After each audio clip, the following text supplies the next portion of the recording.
Hey everyone, and welcome back to my channel. Today's video is going to be a little bit different since my goal for today is to really help you demystify and break down your human design chart for you so that you don't feel overwhelmed and you feel confident and comfortable looking at your chart or your friend's chart or your client's charts or really anyone else's chart for the first time. Because I remember the first time I looked at a chart and I was literally just like, what the hell is this? And really only took away the fact that I was a projector in that little summary. And so I decided to make my live How to Read Your Human Design Chart workshop into a two-part mini video series here on YouTube to help you cut through the confusion and tell you exactly what you need to know. And so this video series is for you if you're new to human design, or even if you're familiar but still want to deepen your own understanding of the mechanics of the chart, which is why I'll be sharing what I teach my students in my monthly live workshops with you here on YouTube for you to follow along at your own pace. And my intention for you is that by the end of this two-part video series that you'll be able to identify each of the parts that make up the body graph, determine type, strategy, and authority, and profile just by looking at the chart, understand what insights can be gathered from each of these components, and lastly, feel confident and comfortable looking at your chart or anyone else's. So if you enjoy this video and want to continue to learn and deepen your understanding of human design, I would be so grateful if you could show me some love, hit that like button, and subscribe to my channel. Anyways, welcome back, my friends. And to those who are new here, hi, my name is Crystal Alferrero, and I'm a human design teacher and guide helping others like yourselves understand your own unique energetic blueprint through the human design system so that you can truly feel empowered as your authentic self, learn how to master your energy, and also learn how to call in that success and fulfillment with so much more ease and flow. You know, human design has honestly been such a game changer in my own life and business, so much so that I even felt called to build a business around it. And it's something that I truly feel everyone would benefit from really getting to know, understand, and experiment with for themselves. And so just to give you an overview of this two-part video series, in part one of this video series, which is basically this video right now, we'll go over the infamous mind-boggling human design chart and break down its main components, go into how it's calculated, as well as introduce you to the body graph basics and what all those colors and numbers and lines mean. Then in part two of this video series, we'll go over the three core aspects of human design that you should really get to know and understand from your chart and are really the most impactful that you'll want to understand. How to recognize these aspects and determine them just by looking at the body graph chart, as well as what insights you can specifically gather from them. So if you're already familiar with your chart basics and all of its components, feel free to skip to part two, or maybe even stay here and learn and maybe learn a few new insights. Who knows? But anyways, in order to best explain how to read your human design chart, let's just hop into my computer and pull up a body graph chart so that I can walk you through it. Okay, so here we have the infamous mind-boggling human design chart. And to start, I'm going to break down the four main components of your human design chart that you see here. Just before we dive in, I am using mybodygraph.com for the purposes of this presentation. You're free to use whichever program you're comfortable with, whether that's Jovian Archive or Genetic Matrix. Just for the purposes of this presentation, we're going to be using mybodygraph.com. And so just to dive in here, the four main parts are number one, your body graph, which is basically the human-like figure here right in the middle that consists of all these different shapes, numbers, lines, and colors. Then we have the planetary data, which are all of those numbers that are displayed on each side of the body graph. And the planetary data basically consists of two different sets of data that are calculated, the red side on the left and then the black side on the right. And this is what determines what's actually on your body graph chart. So it determines the definition in your body graph chart, which we'll get into very, very shortly. Next, we have the chart summary on the right here. And this is basically a summary interpretation of the body graph chart. And lastly, we have the variables, which are basically the arrows up here that represent our consciousness. And just a side note, for today, I'm not going to be discussing the variables because this is a more advanced layer that we just do not have time to cover, unfortunately. And so next, how is the body graph calculated? Well, like I mentioned in the last section, the planetary data consists of two different sets of information, which then determine what's activated within a body graph. So the first set of information, so on the black side, is based on the date, time, and place calculated at the exact moment of your birth, which represents and results in your personality data. And so the planetary positions at this time activate specific energies known as gates in human design that make up our conscious personality.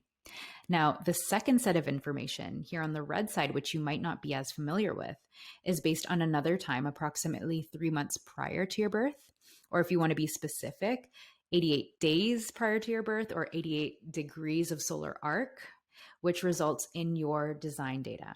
And the planetary positions at this specific time activate specific energies that make up our unconscious design. And so if you're a little confused still about gates and what the difference is between red and black, don't worry, we're going to go over it next. But what I want you to take away from this is the fact that we are made up of two distinct parts, both unconscious and unconscious. And the next thing I want to address is all the color that you see on your body graph. So first of all, when you see color in your chart, we call this definition in human design. And where you're colored in represents an absolute consistency in your nature, what was fixed at birth. And your definition is basically the core of who you are and the specific energies that are unique to you. And there are two places where you'll notice color, and that is the shapes and the lines. So I'm going to discuss what the significance of color means for both of these. So for the shapes, I get a lot of questions asking if the colors of the shapes mean anything. And the short answer is no. There's no particular significance of the actual color of the shapes. When Rod downloaded this information, it was basically what the voice said. What does matter, though, is whether they are colored in or not. In other words, whether they are defined or undefined, which we'll get to later in the presentation. Next, I wanted to address what the color of the lines represent, which, as you can see here, are black and red. And like I mentioned earlier, we are made up of these two sets of activations or two sets of data. In other words, that black conscious set of data and the red unconscious set of data. And so in human design, wherever you see black in your chart, this is what represents your conscious personality, your mind, and the part of you that operates at a conscious level. These are traits that are typically recognizable to you and how you see yourself. On the other hand, where you see red in your chart, this is what represents your unconscious design, your body, your genetic inheritance, those past life traits, and the part of you that operates at an unconscious level. And these traits are things that you may not necessarily see in yourself because it's unconscious, but it's how others see you and how they recognize you. So now that you understand some of the basic concepts around the body graph, as well as some of the most important terminology that we use in human design, I'm going to briefly break down what the shapes and lines and numbers mean that make up the body graph chart so that you know exactly what you're looking at when you look at this thing. And so to give you a quick rundown, the shapes that you see are called energy centers.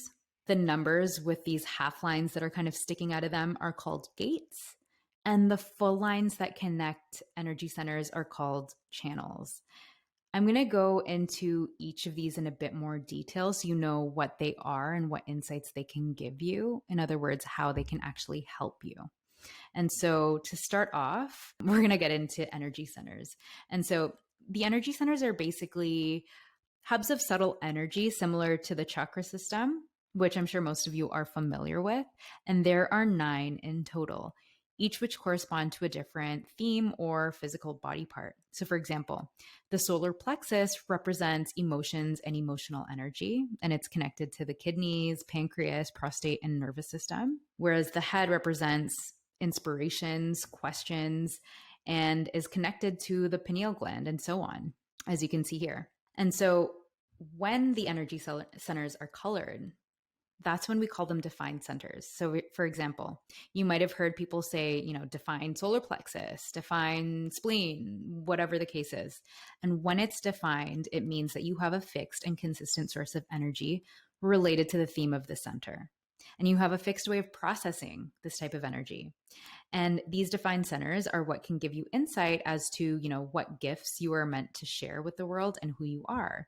So for example, if you have a defined head, which is all about inspiration, you are here to literally radiate inspiration to others. Or if you have a defined ajna that represents the mind and thinking, and it's connected to the throat center, which is all about communication, this can literally mean that you're here to speak your mind. And when the energy centers are white, we call them undefined centers. Or if they are white with 0 lines coming out of them, just like the open heart here, then they are called open centers. And this means that we have an inconsistent source of energy related to the theme of the center, and therefore an inconsistent means of processing this type of energy. And this is where we're constantly taking in energy from our environment and the people around us and amplifying it. And because we don't have this fixed energetic buffer, we end up more susceptible to conditioning in these areas. And so it's not to say that you're not prone to conditioning in the defined centers. It's just that you have this buffer that kind of protects you where you're defined. I'm not going to say to protects, but you become more resistant to it. And so going back to undefined and open centers, this can give you insight into the different challenges and patterns that create resistance in our lives, which on the flip side can also be our deepest sources of wisdom when we learn how to navigate them. And it's really where you are meant to be wise and where you're meant to learn. So for example, if you have an open heart center over here, this heart center is what represents willpower and self-worth. So if you have an open heart center, you might find yourself trying to prove yourself or trying to prove that you're good enough, trying to prove your worth. But if you can see past those fears of inadequacy, then you can come to learn the wisdom that you don't have anything to prove. You're already worthy. And when you understand this, then you can prevent it from influencing you to do things that are authentic to you or that create resistance in your life, like overworking or doing things that you hate just to prove yourself. And this wisdom is what you're here to learn and to teach others about. And I'm sorry, I don't have all of the information on this particular slide or in this presentation, but if you go into the link in the description, there is a cheat sheet for you with all the details on the specific themes of the energy centers and the specific not self behaviors. In other words, challenges that can arise from these open centers. So highly recommend, and I should have mentioned that at the beginning, to download the cheat sheet if you don't have it already, and that can give you the more specific information. And so next, we're going to dive into all the lines that you see that make up the body graph. So all of these lines are called gates and channels. And a gate is basically a particular flavor of energy that makes up our fixed conscious and unconscious traits.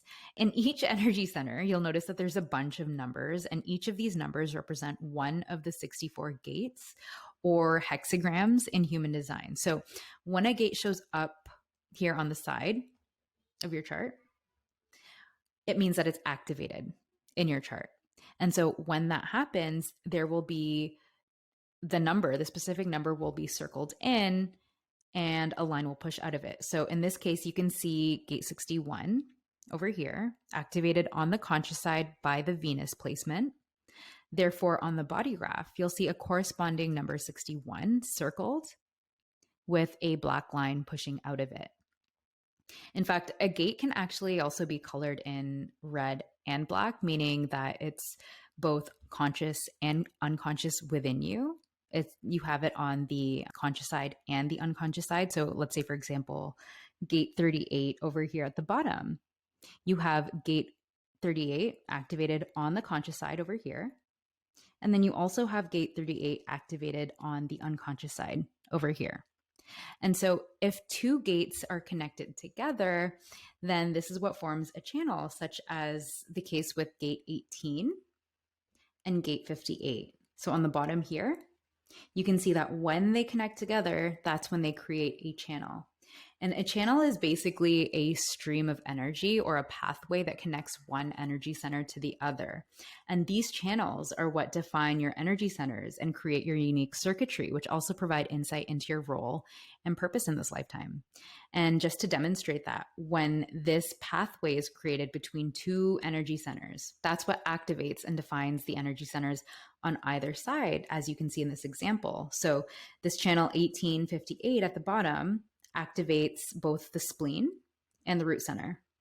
And you'll see over here, there's no channels, therefore there are no energy center activations or definitions. And so in general, your individual combination of gates and channels, in other words, your definition, make up your unique energetic blueprint or who you are at your core. And it can provide you with insight to your personality traits, your strengths, challenges, gifts, that you're here to share with the world.